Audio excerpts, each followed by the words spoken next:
ڕۆژتان باش ڕۆژێکی باش بۆ ئێوە لە هەر شوێنێک بینەر و بیستەری کوردستان 24 نەم کاتژمێرە لەگەڵمان بن تا بڕگە بابەتەکانی بەیانی 24 ببین و ببیستن. ئەم بەیانیە لە بەیانی 24 باسی گەشەی منداڵەکەین لەگەڵ هۆکارەکانی بەرزکردنەوەی توانای بەرگری لەشی تا بە تایبەت ئێستا کە خوێندن دەستی پێکردوتەوە بۆی بزانین منداڵەکانمان تا چەند بەرگریان هەیە بە تایبەت لەگەڵ گۆڕینی وەرزەکان و لەگەڵ خواردنانەی ئەیخوات. واجگە لەوەش یاری شەترەنج لە نێوان حەز و پاڵەوانێتیدا ئەبێتە تەوەرێکی دیکەی پرۆگرامەکەمان.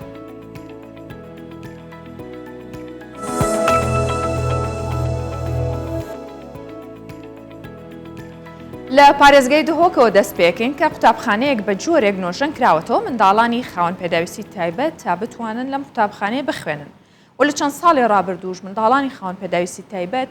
سێ قوتابخانەیان لەم پارێزگای بۆ تەرخان کرابوو تا بتوانن درێژە بە پرۆسەی خوێندن و فێربوون بدەن بۆی کە ئەو منداڵانە تێکەڵ بە کۆمەلگە ببن و هەست نەکەن کە ئەوان جیاوازن لە خەڵکانی ئاسایی. قوتابخانەیەکی ئاساییش بە هەمان شێوە نۆژەن کراوەتەوە و ڕەچاوی ئەو پێداویستیانە کراوەکە بۆ خاوەن پێداویستێکی تایبەت و بۆ منداڵانە پێویستە. هەلەوەند یەک جوان زارۆکên xudan pêdiviyên taybat e. Demê 2 salaya û ew di navavê qutabxanê de dixwîne. Zarokên din mîna helewendî di navavê qutabxanê de hene û her yek ji wan li gorî arîşeya wî bi şêwazekî têfêrkirin. Bi gotina dayika wî, serederiya hevalên wî bûye eger guhez nake ji vî cihî bihêteve guhestin. قرم گل حش وی خطاب خانه کری گل حش ما مستعد خوا کری و حوالت خوا کری من افصل هول دام اسوی بما جهه کی وی تایبت اول ورد تا خواندن یا خصوص بس حجنه کر نبیا ناراضی بو ji sala borî zêdetirî heftî zarokên xudan pêdiviyên taybet têkelî vê qutabxanê bûne. Bi gotina rêveberê qutabxanê piştî nûjenkirinê ê dîwan pitir şiyan hene bo wergirtina van zarokan. بناية قطابخانة أفصل اتصالا دو ماهی سال 2022 دا و که حتی به هاوینا بوریجک کار سرهاده کردن که بناية بیت ترخان کردن و بیت آماده کردن که وان جورت قطاب یا همی جورت قطاب یا پیک وبشین به هاتنو چونوان یا آسایی بید. Demê 2 salaya û zarokên xudan pêdiviyên taybet bê ferq û cudahî nava zarokên dîtir de dixwînin. Lê ev sala qutabxanek bi şêwazekî guncay bo van zarokan hatiye duristkirin û bi gotina kesûkarên wan. Ev ê pêngavê, civak û peywendiyên zarokên wan berfirehtir kirina. Rêveberiya giştiya çavderî û geşepêdana civakî çend qutabxane bo vê meremê destnîşan kirine û bi gotina wan di plan daye ev proje li deverên din jî cêbecê bikin. پلاننامه سرکی کو پارێزگاها دو کسی قوتابخانه هاتنه دست نشان کردن بوی چنده کو اوه ببتوه کو تست خلال 2 سال 3 سال دام سروی پروژه شول کن سحکینه که آریشه و مشاکل و کماسیت وانا چنه که هم بشین پشتی اینگه اگر ما انجامت باشه بدست خواه اینان ام هدی اوی پروژه ببینه سر آسته قضا و دیستان ناوچاجی. لسال 2019 دست وی پروژه هاته کرن وکو تست نواسه قوتابخانان دا و هر اوی سالی دا قوتابخانک هاته نوژن کرن دا گوبوان زاروکان گنجای با و دی پلان دایا 2 قوتابخانه دنجی بو وی مرمه بین نوژن کرن. هفرست رجب، کردستان 24 دهوک. قوتابی بەو جۆرە دەخوێنێت تا دەگاتە زانکۆ و پەیمانگاکان کە بەشێک لە زانکۆ و پەیمانگایانە قوتابی کە چەند ساڵێک بووی خوێندووە دوای بڕوانامە بەدەستهێنا بەڵام ناتوانێت لە بوارەکەی خۆیان کار بکات بۆ نمونە بوارێکی پیشەیە یاخود بازرگانیە هەر یەک لەمانەی خوێندووە چونکە بازاری کار تایبەت بۆ بڕوانامەیە نییە تا ئێستا لە هەرێمی کوردستان یاخود ئەگەر هەش بێ زۆربەی کات کەرتی تایبەتە. بۆ ئەم ساڵ وەزارەتی پەروەردە ئەوێت گرنگی بات بە خوێندنە پیشەیەکان و بازاری دەستی کاریش ڕێک بخەنەوە تا بتوانن ئەو قوتابیانە کە لە بوارێکی جیاواز یاخود پیشەیەکە خوێنن ببنە خاوەنکاری خۆیان.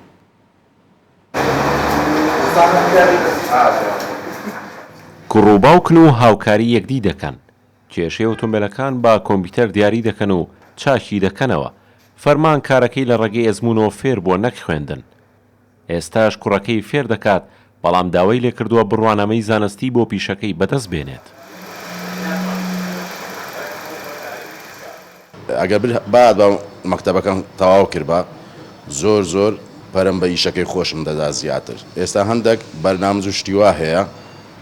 ئەمن هەندە معلوماتم لێ نییە. ئەجا هەستایمە بەدیلی وی ئێستا کوڕەکەم نردیتە بەشی کۆمپیوتەری. ئێستا من خوێنی کۆمپیوتەر دەخوێنم لە پەیمانگای زانستە کۆمپیوتەریەکان کە بوو لەگە باوکشم ئیش دەکەم کە سوودیشی بۆ خۆمە بێ لە داهاتوودا داوا لە قوتابەکانش دەکەم کە بخوێن چووکە خوێنی پیشەکان بە سوودا بۆ داهاتوو. هەندێک بەش لە زانکۆ و پەیمانگەکان لەلایەن قوتابیانەوە خواستی زۆری لەسرە بەهۆیەوەی دوای دەرچوون ڕاستەوخۆ دەتوانێت لە هەمان بەش کار بکات یاخود فێری پیشەیەک ببێت بەڵام هەندێک بەشی دیکە ئەو چانسەی نییە. ئەگەر بێتە سەر واقعیانی وەرگرتنی هەریکار بە ئەکیدی بەشی پزیشکەکان زیاتر تاوەکو بەشی کۆلێژی ئادا بێت چ قسمی من بێت یان قسمەکانی تر لەوانەیە تا ئەگەردە کەس لێ وەربگیرێت کەسێک لێرە وەربگیرێت چ فەرق ناکە بەشی کۆمەڵناز بێت دەروونزان بێت ڕاگەاندن فەلسەفە یاخود کاری کۆمەڵایەتی.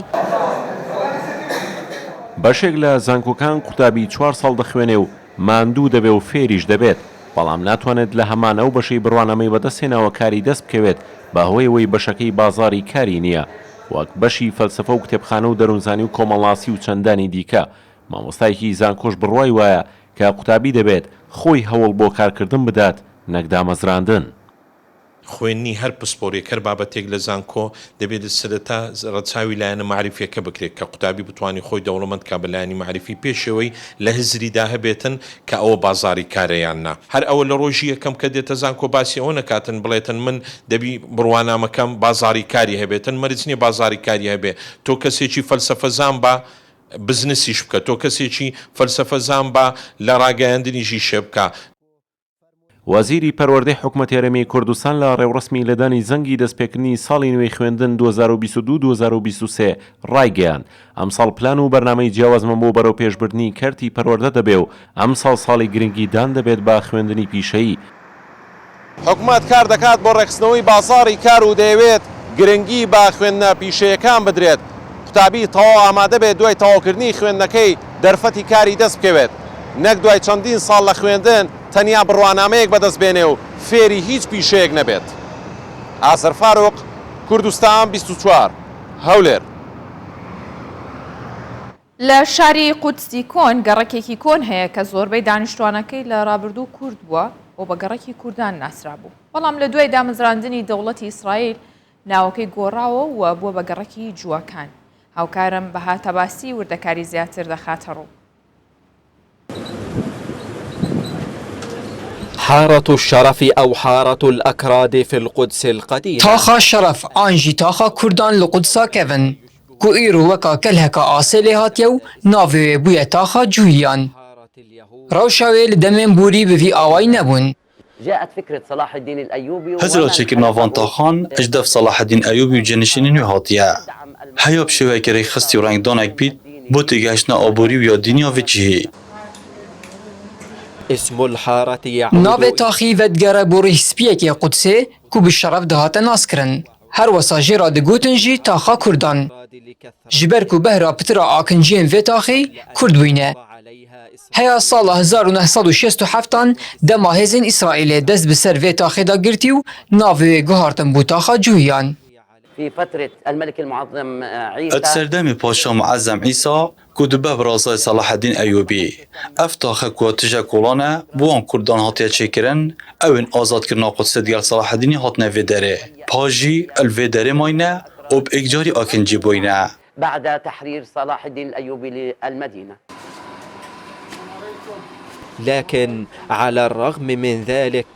ولاتیه بناوی عبدالرحمن ابو اسنینه کو بکوینترین نامپیج لوی تاخی ده ناس کرن سرباری آستنگیان لی نامپیجی خونه هیلایه و بردوامی دای کاری و دزدان هیلاینه. احنا كل يوم نتعرض هون لمضايقات من هردم دولت اصلا گوش بو مچتیه و بخرابی سر دریه دیال مدگن ام اوین لوی داری ماین هیوین راسن ولاتین وی تاخینه ما گازندین خو گهاندین اوقافه و جه خواستیه که اف آستنگین اسرائیل شمارا چتکه نمینن امنت شران دا و نت آشتی جدا اجوه در نکتینا و هیا ایروژی اماینه عشان هيك ضلينا ثابتين ولليوم. غالبية من يسكنون حارة الشرف بهرا بتري وان كسين كون نهال طاقة الشرف دجين جوهيين أمريكينا كوش ولايات جدا جدا أمريكا هاتينا في دارو بريار دايش في داري نچن الأكراد والفلسطينيون في حارة كردو فلسطيني بصدان صالون لفي تاخي جياينا لإيرو بار كرينا بصدما كوچا جوهيان بله پاکولان و نانپیجی و مزگفتاوی و کادیدوان و بلگان ماینه لسر دیروکا پیگوژیان آکنجین کفنن وی تاخی عاشوا في كنفها دون خلاف أو ضغينة. بها الطباسي، كردستان بستوچار، فلسطين. شانزەیەمین پاڵەوانێتی خولی شەترەنج لە بنکەی خانزاد بۆ یاری شەترەنج لە شاری هەولێر بەڕێوەچێت. لە کاتی بەڕێوەچوونی خولەکە کوردستان 24 بۆ چوونی چەند کەسێکی وەرگرتووە لەسەر ئەوەی بۆچی ئەم یاریان هەڵبژاردووە. حەزە خولیایە یاخود وەرزشە بە بێکەوە بینەری بین. بۆ ئەو یاریام هەڵبژارد چکە حەز و ئارزوم بۆ یەکەمجار بەڵام ئێستا کە ڕەنگدانەوەی لەسەر ژیانم هەبووە ناتوانم مازی لێ بێنمەوە و یاریەکە جیاوازەکە لەگەڵ یاریەکانی تر ئەوەیە یاریەکی هزریە. جیاوازەکەی لەوەیە کەوا زیاتر پەیوەندی بە بیرکردنەوەی یاریزانەکەیە کەوا خۆی ئەوە نییە جەستەی با بڵێن بەهێز بێ خودە شتانە نەخێر یاری شەترەنج پەیوەندی زیاتر بە مێشکۆیەکە یاریەکی هادئە دەبێت بە هادئی لە بەرامبەرکە بێەوە. بە 5 ساڵیشە من یاری شەترەنج دەکەم و هەست دەکەم کە من شارەزام لەو یاریەدا و توانیم لە یاری عێراق کە لەسەر ئاستی هەموو عێراقدا لەژێر 12 ساڵدا یاریم کرد توانیم ئاستی دووەم بەدەستبێنم. کاتێککە دەستم بە یاری شەترەنج کرد زانیم کە یاریەکە ئەتوانم سوودی لێ ببینم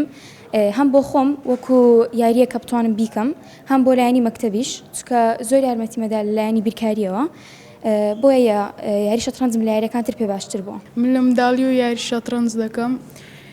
ئێستا شتێدا بەردەوامم و جیاوازی شەترەنج لە وەرزشەکانی تر ئەوەیە کە زیاتر لایەنی هزریت بەکاردێنی و پەیوەندی بە ژیانی ڕۆژانەوەی و جەستی تێدا بەکار نایەت فێرمان دەکە چۆن پلان دانین و بۆ ژیانی ڕۆژانە ناگەرێتەوە بۆ ڕەگەز پرسیەوە سەبارەت بە یاری شەترەنج بینیمان فێرخوازێکی زۆر هەیە لە ئەو یاخود بڵێن یانەی شەترەنجی خانزاد جا ئەمڕۆ ئێمە میوانداری دکتۆر دڵزار حەمە ساڵحمان کردو کە سەرۆکی یانەکەیە و شەترەنجێکی شێناوە بۆ ناو ستۆدیۆ بەجەم یاریکردن و یاری شەترەنجەوە لەناوان من و ئەوە هەندێک قساکەین و باسی یاری شەترەنج و هەم یانەکەشەکەین و هەم ئەو فێرخوازانەی کە ئێستا حەزیان بە یاریکردنەکەیە. دکتۆر بەخێر بەیبانێکی باش بۆ بەیانیتان باش زۆر سپاس. زۆر سپاس بۆ پێشەوەی دەست پێ بکەین پێم خۆشە مێژوێکی کورتمان لەسەر یاری شەترەنج بۆ باس بکەی لە چیۆ هاتووە کێنەوانی یەکەم جار ئەم یاریان داهێنەوە. خۆی مێژوەکەی سەرچاوی جۆرا و جۆری هەیە بە زیاترینی دەگەڕێنێتەوە لە بۆ وڵاتی هیند ئەو کاتی کە مەلیکەکە بووە حەزی لە چەند یاریەکە بووە لەوێن دەرێت زیاتر سەری هەڵدایە دوایە وردە وردە بڵاو بوویتەوە لە بۆ وڵاتانی ئاسیا و ڕۆژهەڵاتی ناوەڕاست و برە وڵاتانی ئەوروپاش ڕۆیشتیا دوای ئەوە کە چەند یاسایەکی لە بۆ دانرایە تەتەوڕی کردیا بەس ئەوی خۆی جێگەی خۆشحاڵیە ئێمە وەک یانش شەترەنجی خانزاد لە 4 سێ 1998 دامەزرایە بەهۆی هەبوونی ژمارەیەکی زۆری یاریزانانی یاری شەترەنج ناوبژیوانانی شەترەنج ڕاهێنەرانی شەترەنج لە شاری هەولێر بە تایبەتی و دەستکەوتی مێژووی گەورەیان هەبووە لەسەر ئاستی کوردستان و عێراق و وڵاتانی عەرەبی و بگرە وڵاتانی جیهان ئەوە بوو لە ڕۆژی لەدایک بوونی بارزایی نەمر ئەو یادەیە دامەزرا هۆیەکەشی هەڵبژاردننی ئەو ڕۆژە لە بەرەوەی بووە کە بارزایی نەمر شارەزایەکی باشی هەبووە لە یاری شەترەنج هەروەها بە هەمان شێوە لە بنەماڵەکەیان چەندین کەسایەتی کە حەز و خولیای ئارەزووی باشیان هەیە لە بۆ یاری شەترەنج هەروەها یاریزانی باشن لێ هاتوون لە یاریکردن. کەواتە پاڵەوانێتیەکان لە هەرێمی کوردستان لە ئاستێکی باشە؟ ئەنجامەکان و پاڵەوانێتەکان لە هەرێمی کوردستان و بە تایبەتی لە شاری هەولێر لە ئاستێکی بەرزدایە یانی شەترەنجی خانزاد ئێستا لە سێ لە باشترین یانەکانی سەر وڵاتانی عەرەبی هەژمار دەکرێت و کار و چالاکیەکانی لەلایەن یەکێتی شەترەنجی عێراقیەوە بە گەورە و بە ژمارەیەکی گەورە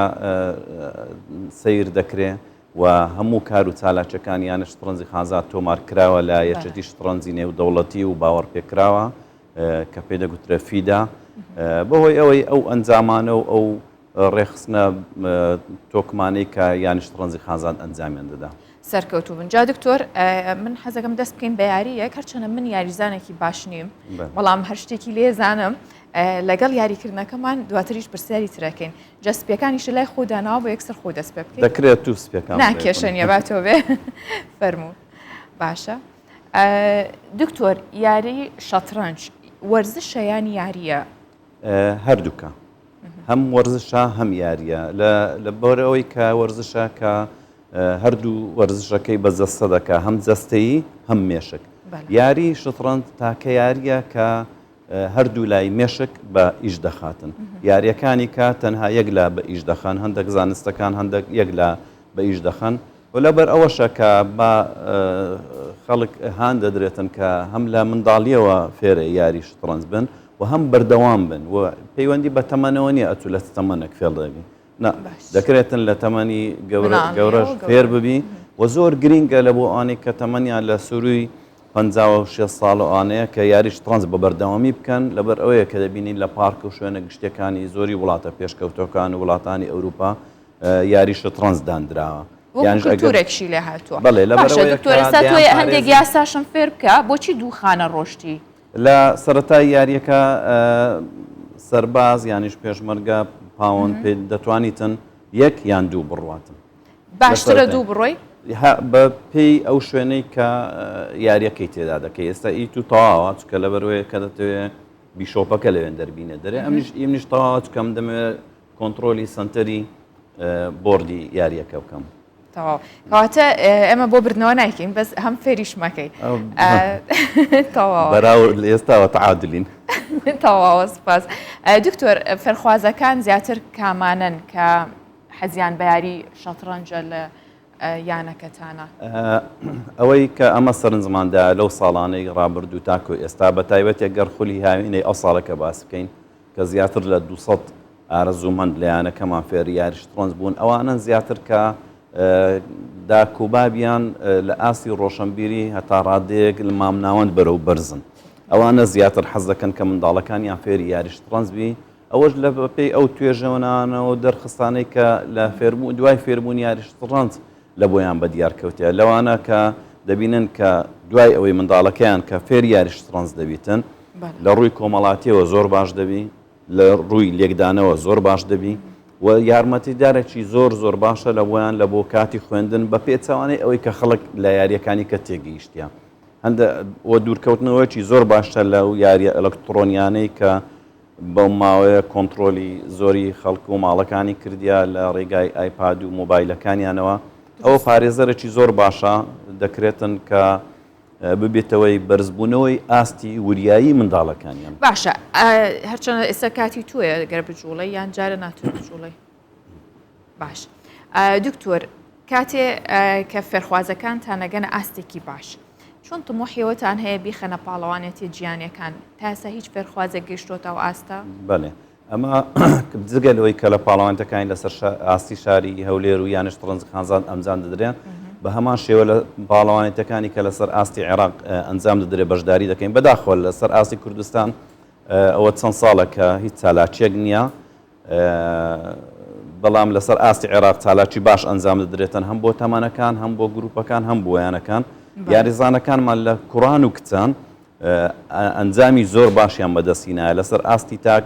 چەندی پاڵەوانمان لەسەر ئاستی عێراقەیە لە پلەکان یەکەم و دووەم و سێم و لەسەر ئاستی تیپ دوایین پاڵەوانتی کە بەشداریمان کرد ئەوە بوو پاڵەوانتی یانەکان بوو بۆ تازە پێگەیشتوان و لاوان کە لە شاری مووسڵ ئەنجام درا لە تازە پێگەیشتوان توانیمان پلەی یەکەم بەدەستبێنین لەسەر ئاستی عێراق و لە لاوان پلەی دووەم بەدەستبێنین کە کۆی ئەو یانانەی کە تێیدا بەشداری بوون سیویە گیانە بوو و لە بەچکە شێرانیش پلەی دووەمان بەدەستبێنە بە هەمان شێوە کە لە شاری هەولێر ئەنجام درا بێجگە لەوەی کە ئەمە منافەسە و ململانەی لەگەر یانە گەورەکانی سەر ئاستی عێراق دەکەین کە پاڵپشتی بەهێزیان هەیە لەلایەن وەزارەتەکانی سەر بە حکوومەتی عێراقیەوە و لەلایەن کەساتیە عێراقیەکان ئێمە ئەو پاڵپشتیە بەهێزەشمان نیەوە ئەوان ئەمە 5 ساڵی ڕێکە یانە شتڕەنجی خانزات تەنها نووسراو لە بۆمان کرا لە بۆ دابینکردنی خەرجیەکان و پێداویستەکانی بەڵام هیچی نەگەیشتیتە مەرحەلەیەوەی کە خرج بکرێت و ببیتە بە پارە لە بۆی بتوانین ئەمە هەم لە ڕاهێنەرەکان هەم لە کەلوپەلەکانمان هەم لە یاریزانەکانمان یان لە هاتوچۆیان یانیش لە بەشداریکردنی پاڵەوانتەکان بۆیان خرج بکرێت تاکە پاڵپشت کە لە بۆیانەکەمان هەیە تەنها بەڕێز بەڕێوەبەری گشتی وەرزش دکتۆر شاکر سمۆیە و پاڵپشتی معنەیەمان لەلایەن بەڕێز پارێزگاری هەولێر کاک ئومێد خۆشناو هەیە جگە لەوەی چەند جارێک کە لە سەرۆکی زانکۆ و لایەنەکانی کە پاڵپشت دەکرێن بە هاندان بەڵام لە ڕووی داراییەوە لە بارشی زۆر خراپە یانش ترەنزی خانزاد لە هەمان کاتیش توانیتمان لەسەر ئاستی عێراق ململانەیە چ بەهێزیان لەگەر بکەین و لەسەر ئاستی وڵاتانی عەرەبی بەشداری بەهێزمان هەیە و ئەنجامی زۆر باشمان هەیە چەندین پاڵەوانمان هەیە لەسەر ئاستی وڵاتانی عەرەبی چەندین جار پلەکانی یەکەم و دووەم و سێممان بەدەستینایە لەسەر ئاستی تاک و کۆ دوایین چالاکیش کە لەسەر ئاستی نێودەوڵەتی بەشداریمان تێدا کردبوو ئەوە بوو کە یاریزانی کرد سارا مەسعود توانی لە ئۆلمپیاتی عێراقی لە ڕێزی هەڵبژاردەی ئۆلمپیاتی جیهانی لە ڕێژی هەڵبژاردەی عێراق بەشداری بکات و لە 100 باشترین یاریزانە کچەکانی سەر ئاستی جیهان دەربچیتن بە ڕیزبەندی 87 کە ئەوە هەم دەستکەوتەکی گەورەیە لە بۆ یانش ترەنزی خانزاد هەم دەستکەوتەکی گەورەیە لە بۆ تاکی کورد بە تایبەتی کرد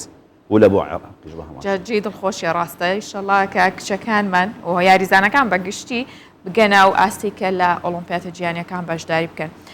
دکتۆر من خانێکی دیکە جوڵام ئەگەر کاتی تۆ بێت ئەم بیشۆپەکەم هینە باشە ئێستا من چی بکەم؟ بیدایەتەکە دەکرا بەنەوعچکە دەست پێ بکەی بەزەسە دەکرێتن بیشۆپەکەت بینی ئەو خانەیە چکەوە بەڕاستی ڕاز نییە دوجار جولیەک لێک کاتی بجولێتن وەختت لێ دەبات وایە ئێستا باشترە بیشۆپەکەت بینێ ئێرانە ئەمە ئەو وەزیرە فیلەکە بەڵێ من ناوا تێگەیشتم فیل و وەزیر و مەلیک من ئەوەی کە خولی فێرکردنەکانمان منداڵەکانمان لەسەر زمانە ئینگلیزیەکان زیاتر فێر دەکەین ئەگەر ملاحەزت کردبیتن ئەوە بۆردەکە لەسەر حرفەکان دەست پێ دەکاتن و لەگەر ژمارەکان خانەیە بەڵێ ئەجا ئەو هایان فێر دەکەین کە ئێستاما بەرنامەی خوێندنمان هەیە ئاستەکی باش ڕۆیشتە لەگەر وەزارەتی پەروەردە لە ڕێی بەڕێوەبەراتی گشتی چاپەمەنی و پرۆگرامەکان لە 7 پەیمانگا ئێستا شەترەنج وەگوانەیەک دەخوێندرێتن ئەو پەیمانگانەی کە سەر بە وەزارەتی پەروەردن ئەوەی کە لە پۆلی نۆوە دابی لە بۆی دەڕوا ئێستا کە خەریک ئەوەین کە ئەو ساڵەکە بخرێتە بواری جێبەجێکردن لەم بەرنامەی خوێندنەکە ئەوێ 3 کتێبمان حازر کردێ لە پۆلەکانی 3 و 4 و 5 تایبەت بە یاری شەترەنج پاڵپشتە بە ئەو سەرچاوانەی کە بەو ستاندەرەکانی کە پرۆگرام خوێندن جێبەجێ دەکات لەگەر ستاندەرە نێودەوڵەتیەکان کە لە وڵاتانی تر جێبەجێ دەکرێتن لە وڵاتە بەهێزەکان لە پێشکەوتوەکان بەهێزەکان لە یاری شەترەنج لەوێن دەرە سەرچاوەکانمان هینایە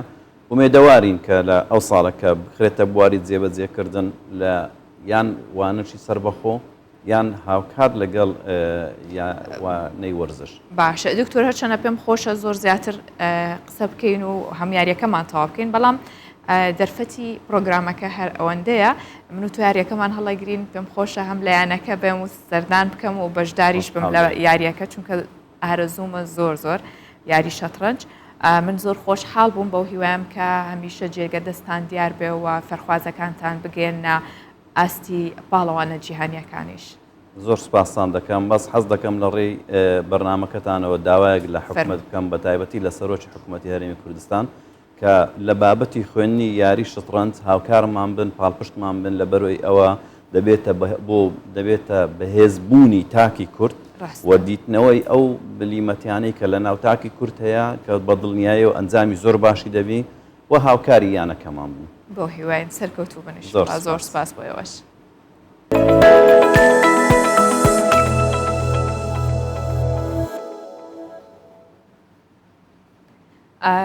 بەشێک لە یاریکردنی شەترەنج وەکو دکتۆریش ئاماژەی پێکرد بۆ گەشەپێدانی مێشکە یاخود ئاماژەی بۆ کرد کە هەردوو لای مێشک بەیەکەوە کارەکات ئەمە بێتە هۆی گەشەکردن و یاخود وەکو خۆراک پێدانێتی.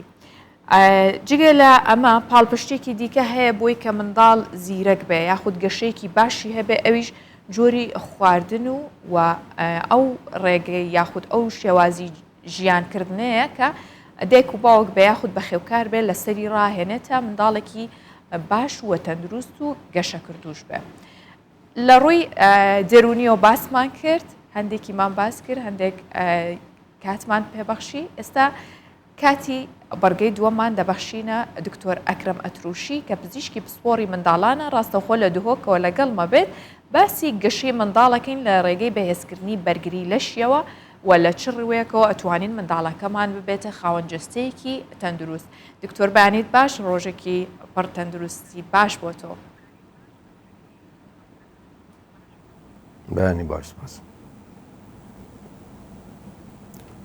بەڵێ دکتۆر پێمان بڵێ گەشەکردنی منداڵ لە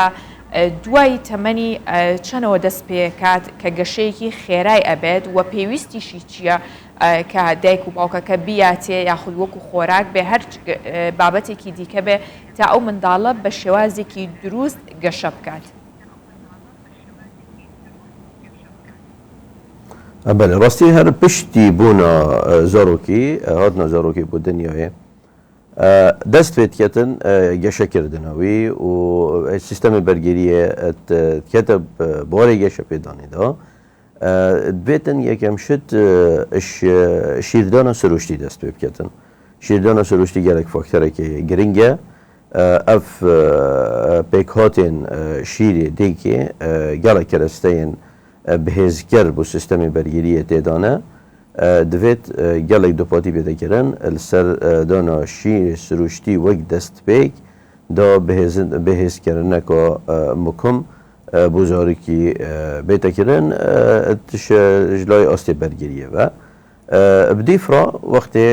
چار هەیبۆ تاکو شەش هەیبۆ دەست بخارنێن دی تێتەکردن ئەوژی خارنێن تایبەتن یەت زارۆکی تێنەدان ئەوژی دەبیتە هۆکارێکی زێدەتر و هەندێری ئەبهێزتر لێبێتن و پشتی هینگی بجا قۆناغ بۆ قۆناغ دێ سیستەمی بەرگریە ئەبهێزتر بیتەوە.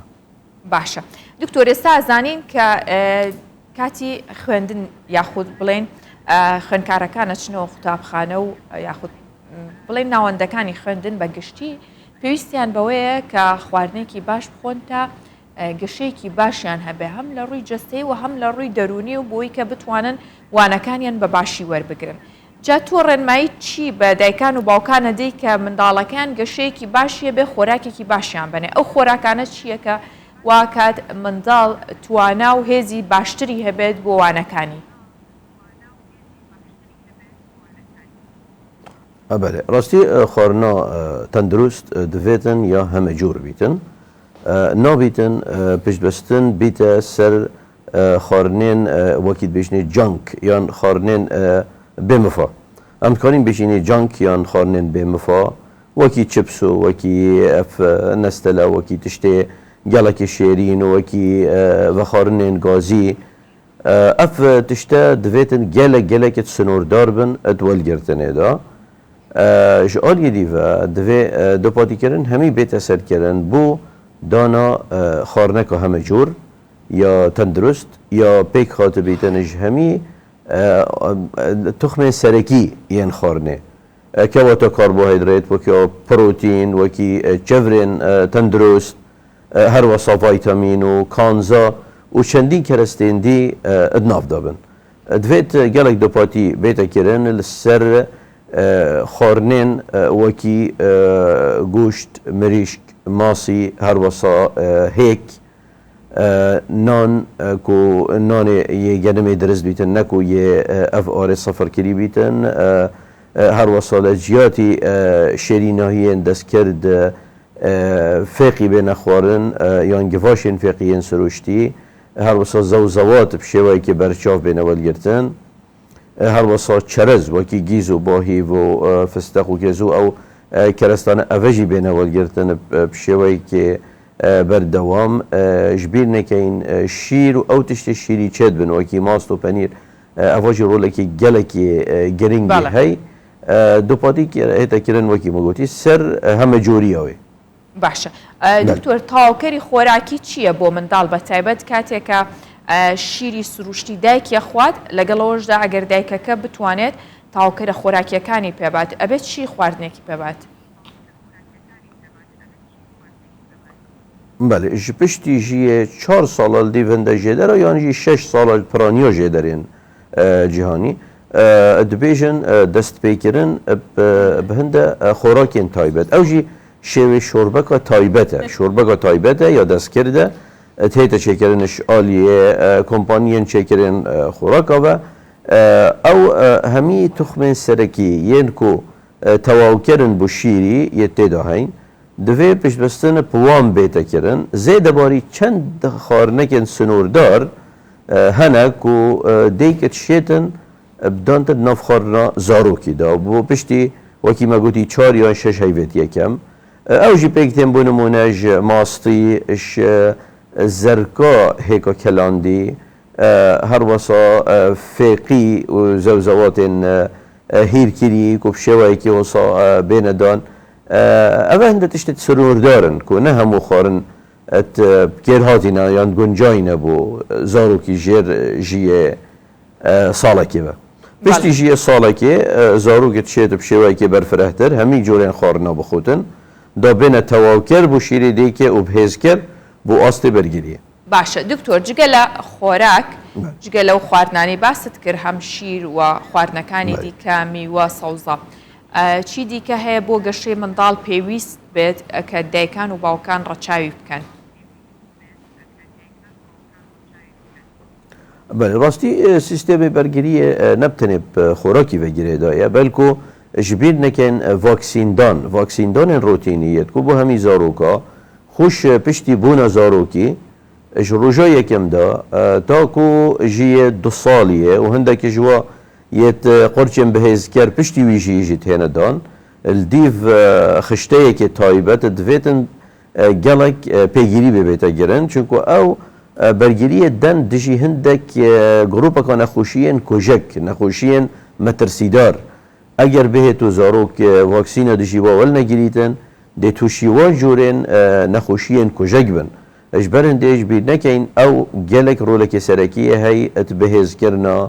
سیستمی بەرگریە دا باش تشتی خۆر چەند گرنگە دکتۆر بۆ منداڵ نوستن تیشکی خۆر geleka giringe ji ber ku çêkirina vitamin D vitamin D şêweyekî serekî rêka pîstî dîte çêkirin bi tûjbûna tîşka xorê ew jî bihêzkerekê gelekê berçav e ji bo sîstemê bergiriyê geleka pêwîst e zarok تووشی تیشکە خۆرێ ببن باشە هەڵبەت ئاماژەت بە خەویش کرد کاتەکانی خەو پێمان خۆشە تۆ دووبارە بە دایکان و باوکان و بە خێوکاران بڵێیتەوە کە کاتی خەوی منداڵەکەیان چۆن بێ تا گەشەیان دروست بێت خەوتنیش لە کاتی خۆیدا بە هەمان شێوە کاریگەری ڕاستەوخۆیە بێت لەسەر گەشەی منداڵەکەی بەڵێ ji bîr nekin ku xew nebtenê jimara demjimêraya belku katê rojane tiştekî heyê leşê zarokî da dibêjinê demjimêra biyolojî yan ku dibêjînê ritmê rojane ritmê rojane bu pêk têtin ku zarokê divêt şeveka zî de binvîtin û zî şiyar bibîtin spêdê çünkü ev hormon û hemahengiya hormona naviyek da یا مکونه توی کاتی دا اگر بهتو دستکاری بده کردن دوی ریتمی دا یان کو زاروک بداخوش پشتی کاتی کرونای و هنده جارا دم بین ودانا هاوینه گلک زاروک ریتمی وی خویتی تا گوهورین بداخوا اتمین نهشیار حتی سپیده شنی سپیدت نونتاک و ایوارک و درنگ بداخوا و gelek kartêkenên nerênî dikin zêdebarî hindê demjimêrên xewê divêtin têr bin divê zarok têr binvît li dîv jiyê xwe yekem sê sal da divê ji 15 da ku 16 yan 17 demjimêra rojê da zarok binvîtin jiyê sê salî da ku 6 salî 13 demjimêr dûrê 13 demjimêra جی قوتابخانه ویوه دوید 11 تاکو 10 یا 9 کادجمیر الدیو قوناغا یا جی زاروکی دویدن اف دمجمیره هبن بو نوستنی اگر بهتو کمتر بن دی گله کارتی کردن نرینی و لاواز کردن السر سیستمی برگیری هبن. باشه دکتور ازانین منداڵان زۆر ئارەزووی جبس و پپسی و خواردنەوە گازیەکان بەگشتیەکەن یاخود ئەو خواردنانەی کە لە فرۆژگای خوێندنگەکانیان هەیە تا چەند دروستە منداڵ پێویستەکە ئەو خۆراکانە و لە لایەکی دیکەشەوە چۆکلێت هەموو بابەتی چۆکلێت و قاوەکان ئەمانە تا چەند دروستە بۆ منداڵ پێویستەکە منداڵ لە هەفتەیەکە چەند جار بیخوا یاخود هەر نەیخوات.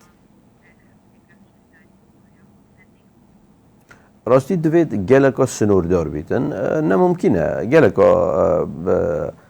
استما و زحمته تو زاروکی ولی بکی کل دف بن و نخوت و نکریتن اف گلکا بزحمته بلکو دوید گلک بیت سنوردار کرن خارنوان جوره ها چونکو اف خارنت پیک هاتینه شکرکا گلکش چورکی نه تندروست هر واسه خارن گازی تواسانه کربوهیدراتت نه تندرست هر واسه ویتامین و کانزات دا گلکت که منیان بلکو همه آست سفری دانه اش بروی ای که او تنی قلو کرنکا نه تندرست بو زاروکی پیداد کرد و لاواز کرنکا گلک بو سیستمی برگیریه یه دا اش بروی ای که دوی دیباب گلک زاروکا هاندن و الجیاتی اوان فقیا یان گواشن فقیان سروشتی یه چکری المال نکو یه دست کرد یه کو گل شکر نبوده یان فقی گلک باشتره تشتین وجوری اجبر کو بتایبتی چه بس گلک آسته که سودیوم بلنده تیدا خیه که گلک تیدا کو رنگ بیت اگر چرمسینا مشک زاروکی و کارت کردن نرینی لسر جیری و بیرمندی و تگهشتن زاروکی.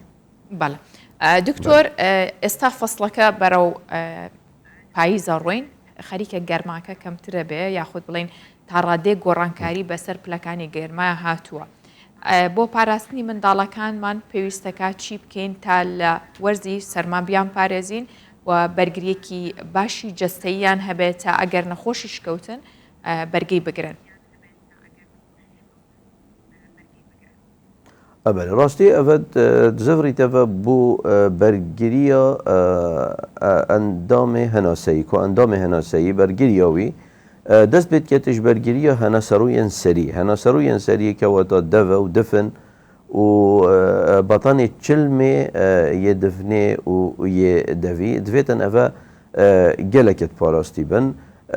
بستنا ماسک راستی بستنا ماسک دمام که گلک گرنگه اجبیر نکن کت نوا فصل خطابخانه دا کو یه گرتیه جماره که گله که زارو کاته دانه و بیتن اجبر سرمایه دی پنجر کت گرتی بنو درگه گرتی بن اجبر اندی بست نماز کی گله که گرنگه نبتنی جبوی نخوش و کرونا ابتنی بلکو همو اف نخوشی ام وگرین که اندام هناسه سری ویرکت هنه وگو هستن هر واسا دویتن گلک گرنگیدان بیت وخارن آوه چونکو اگر او بطانه چلم یا هناسروین سری یا تر نبیتن و یا حشک بیت جه اگری کم وخارن آوه لفظاروکی او جی دبیت اگری لوازبون آوه و در ریک وکت بو زیندوارن زیان بخش کو تید بتایبتیش ویروس و بکتریا کو بچنه هناسرویان و توشی نخوشی آکن هر واسا جبیر نکین دیربون جگاره کشانا نرینی نگاتیو که وقت راست زارو جگاری ناکشیدن یا نارگیلی ناکشید بلکه اگر مال دا کسک هبیت بکشیدن و زارو تو شیوه دو کلی ببیتن او دی بیت اگر لاوازبون سیستم برگیری لحناسروین سری و گرک لاوازت کدن دفیتن برای نهایت دان بو توجبونا گهورینا نیشکه که و یا پلاگرماتیه دویتن زاروک به اجاری وش نشکه که و نگ و گوهزیتنش جو که گرم بو جو که گله که صار اوجی گله که گرنگه اگر بیتو اف یزیده باری اف آماجین دست پیکی مگوتین ده زارو گله که پاراستی بیتنش توجبونه و جور نخوشیا و ئەگەر تووشیش بیتن دێ سۆخبوونەوەی زیتر بیتن و بسانەهیتر بیتن عشق و ئەگەر سیستەمی بەرگریە لەوەز بیت. باشە دکتۆر ئەکرەم ئەتروشی پزیشکی پسپۆڕی منداڵان لە دهۆکەوە ڕاستەوخۆ لەگەڵمان بووی سوپاس بۆ زانیاریەکانت.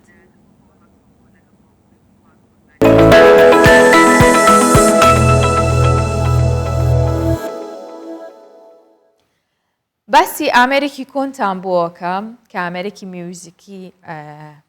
یاخود بڵین ئەوەیە کە گومان لە گۆرانیە بێت نەک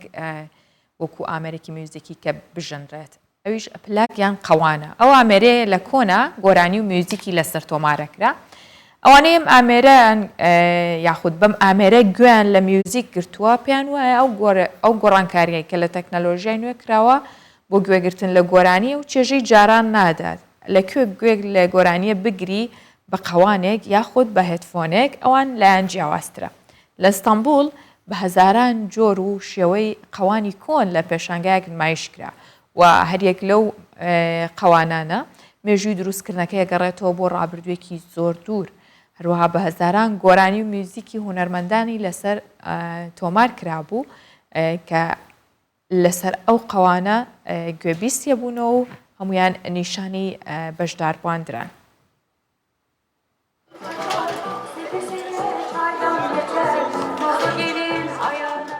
دەرخستنا wê ji nav zerfê datîna wê ya li ser pîkapê pişre derziyek û tê ser û dengê resen ê muzîkê li der û dor belav dibe.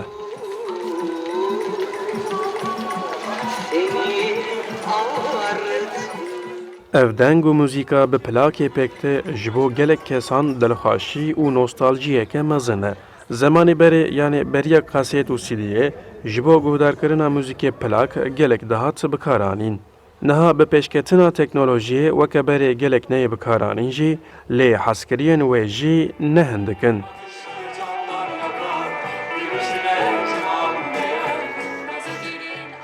Li Stenbolê di festîvala plakan de ku ji hêla işaredariya Şişliyê ve cara dudiyan hate saskirin, ji gencan heta kesên temendirê ji berê xwedan servan plakên kevn, ên muzîkjenên ji welatên cuda û muzîkên cûr bi cûr cî digirin.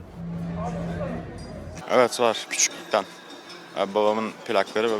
Li mala me plakên bav û dapîra min hebûn. Min jî di piçûkatiya xwe de ji plakê muzîk guhdar dikir. Niha ez bi xwe jî berhevkariya plakê dikim. usta değil yani. Dijitalde dinlemekten farkı yok. Kesên salên dûr û dirêj berhevkariya plakê dikin amaje dikin, tevî pêşketina teknolojî û platformên dijîtal bi sedema taybetmendiyên ciyawazên plakê, eleqe û bikaranîna plakê dê her berdewam be. Plak biraz daha müziklerinize samimi bir ilişki kurmanızı sağlayan bir Taybetmendiya herî giring a plakê ew e ku di navbera mirov û muzîkê de pêwendiyeke ji dil pêktîne. Muzîka ku hene li ser platformên dijîtal guhdar dikin, bi xwe tê guhertin û hûn hay jê nînin. Lê dema we li ser plakê muzîk guhdar kir, divê hûn ji nêz ve bi plakê eleqedar bin. Li gel vê kalîteya li dengê plakê de li gor dengê dijîtal gelek baştir e. Plak sizden daima müziği dinlerken biraz ilgi alaka. Li cîhanê mezintirîn berhevkarê plakê Paul Mawînî Amerîkayî ku nêzîkî 1 milyon plakên wî hene û nirxê wan jî ji zêdeyî 5 milyon dolar tê destnîşankirin. Ercan Kurdistan 24 Stenbol.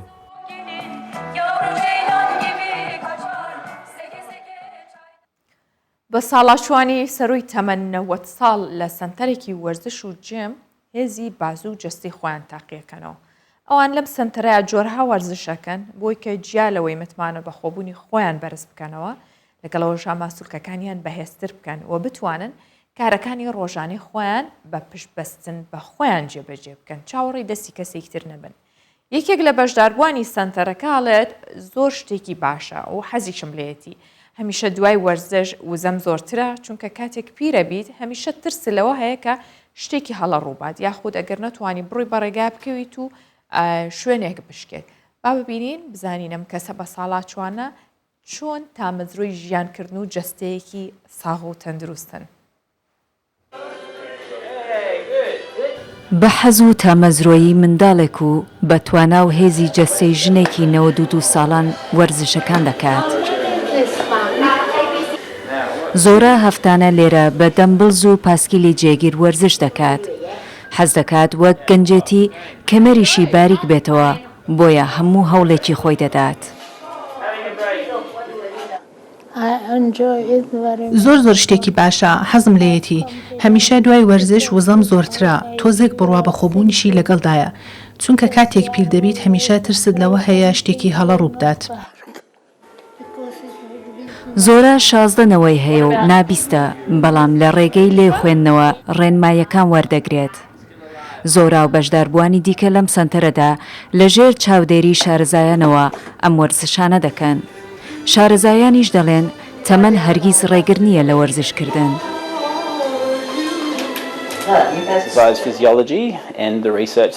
بابەتی سەرنجڕاکێشکە لە ڕێگەی چارەسەرکاری سروشتی و لە ڕێگەی توێژینەوەی زانستیەوە سەرمێنراوە ئەوە یەکە مرۆڤەکان لە هەر تەمەنێکدا بن تەنانەت لە سەروی 90 ساڵیشەوە دەتوانن جەستەی خۆیان و قەبارەی ماسوولکەکانیان بەهێزتر بکەن. بەشداری ئەم کەسە بەتەمەنانە هەروەها هەڵەبوونی بۆچوونێک سەبارەت بە سەنتەرەکانی جم و وەرزش دەسەلمێنێت. مرۆڤ کاتێک بیر لە جم دەکاتەوە بەردەوام خەیاڵی بەلای کەسانی گەنجدا دەڕوات.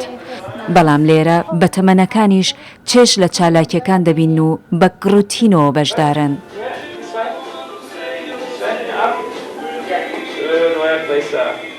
ئامانجی چالاکیەکەش کە لە شاری کامبێرا بەڕێوە دەچێت ئەوەیە کە ئەم خەڵکە بەتەمەنە تا بۆیان بکرێت بێ پشت بەستن بە کەسانی دیکە کاروباری ڕۆژانەی خۆیان ڕای بکەن.